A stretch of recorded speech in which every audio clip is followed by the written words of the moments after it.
तर या ठिकाणी आपण क्वेश्चन नंबर 32 सॉल्व करणार आहे. तर क्वेश्चन नंबर 32 दिलेला आहे. When a capillary tube of radius R is immerse in water rise up to height H. तर याच्या एवढ्या हाईटपर्यंत काय होतं, पाणी राईज होतं आहे.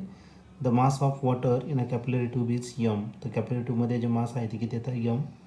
Wien another capillary tube of radius X R. तर दुसरे कॅपिलरी ट्यूब आहे ज्याचे रेडियस एक्स आर इतके is immerse in the water. तर वॉटरमध्ये इमर्ज करायचं आहे.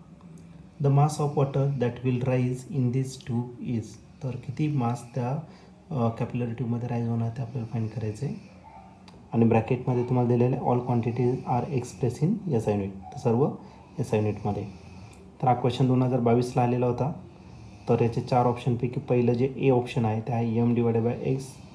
बी ऑप्शन जे आहे ते एक्स एम. सी ऑप्शन आहे X square M. D option आहे एक्स प्लस 1 एम.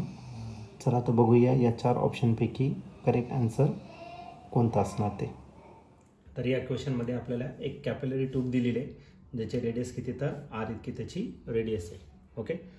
त्यानंतर त्याच्यामध्ये जी लिक्विड राईज होणार, वॉटर राईज होणार ते किती, याच्या एवढ्या हाईटपर्यंत. आणि जे मास आहे वॉटरचं त्या कॅपिलरी ट्यूबमध्ये ते किती, तर यम इतकं दिलेलं आहे. ओके. ही पहिली कंडिशन.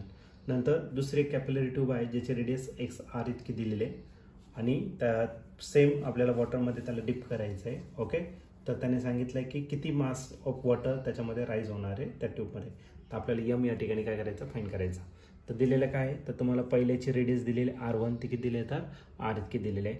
आणि पहिल्याची जी हाईट आहे H1 ती किती दिली आहे, तर H एवढी दिलेली आहे.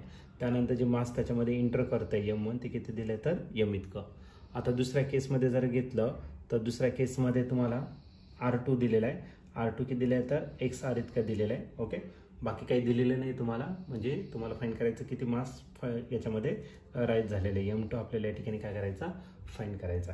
एक काम करू, M2ला M1ने काय करू, तर डिवाइड करू. आणि याचा मासचा फॉर्म्युला माहिती आपल्याला आहे. एक काम करू, मासचा फॉर्म्युला लिहून देतो तुम्हाला. मासचा फॉर्म्युला जर यूज केला तर मासचा फॉर्म्युला काय असणार, तर व्हॉल्यूम इंटू डेन्सिटी. तर हा बेसिक फॉर्म्युला आपण या ठिकाणी यूज करणार. मास किती झाला आपला M2, त्याला डिवाइड करायचं M1ने. ओके. व्हॉल्यूम जे आहे ते किती राहणार, तर V2 इतकं त्याचं व्हॉल्यूम राहील आणि डेन्सिटी किती, तर रो इतकी. M1 जर घेतलं व्हॉल्यूम V1 राहील, डेन्सिटी किती झाली, तर रो इतकी. लिक्विड वॉटरचे म्हणजे डेन्सिटी काय राहणार आहे, कॉन्स्टंट. डेन्सिटी काय झालं, कॅन्सल झालं.